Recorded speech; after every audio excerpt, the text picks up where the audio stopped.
Wheels up. The Phillies boarded their flight for Georgia Thursday afternoon.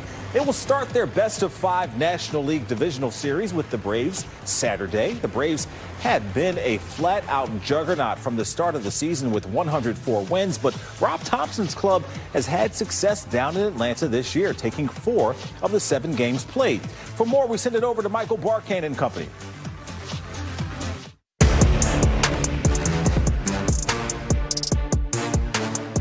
This is a best-of-5 series between the Phillies and the Braves. I don't know if you fine gentlemen want to see a best-of-7 series, if that might more accurately take the pulse of the teams. But nonetheless, it's the best-of-5. How do you match up their stars with the Phillies stars? In all honesty, I mean, you look at these two teams, and they're kind of mirror images of each other. They're both very deep offensively. They both could hit the ball out of the ballpark. Obviously, historically, for the Braves, hitting the ball out of the ballpark this season.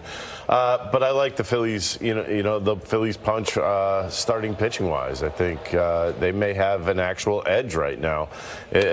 No matter who's starting game one, you're still going to see Wheeler a couple times in this series. You're going to see Nola in this series. So I think the edge goes to the Phillies, and I really believe the winner of this 5-game series is going to win the World Series. I do believe that. Yeah, unless they pound each other into submission. That would not be good going to the NLCS. 13-12 every game. That's a whole other story. All right, Ben Davis, Harper, Turner, Bohm, Stott, Real Muto, Acuna, Albies, Matt Olson, Orlando Arcia, Austin Riley. And that's not even the pitching. We'll get to the pitching in a second.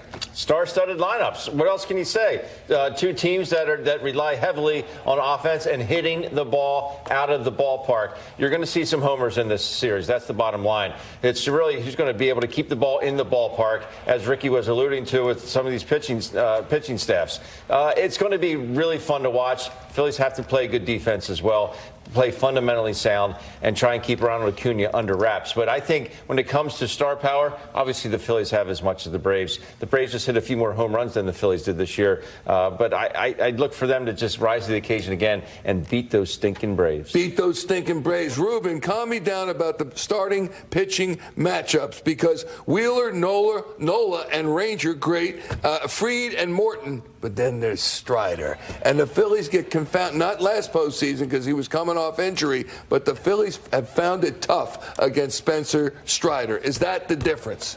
No, I think the difference is actually that I think the Phillies have a little bit more depth. He starts thinking about guys like Christopher Sanchez, who may be a factor in this somehow, some way. He pitched extremely well. I think the depth overall of the pitching, I think it kind of leans to the Phillies side. And I also believe that the bullpen is a little bit better. I think that their arms, you start throwing out guys, like Alvarado and Kimbrel and Soto with that left-handed cheese. I mean, you're talking about, and Jeff Hoffman's done a heck of a job. And I'm even talking about Sir Anthony Dominguez, who is starting to get into his stride again. To me, I think there's a lot more depth in the bullpen for the Phillies than the Atlanta Braves, and I think that's going to ultimately be the difference. All right. You know what the great boxing referees used to say? Let's get it on. Let's do it.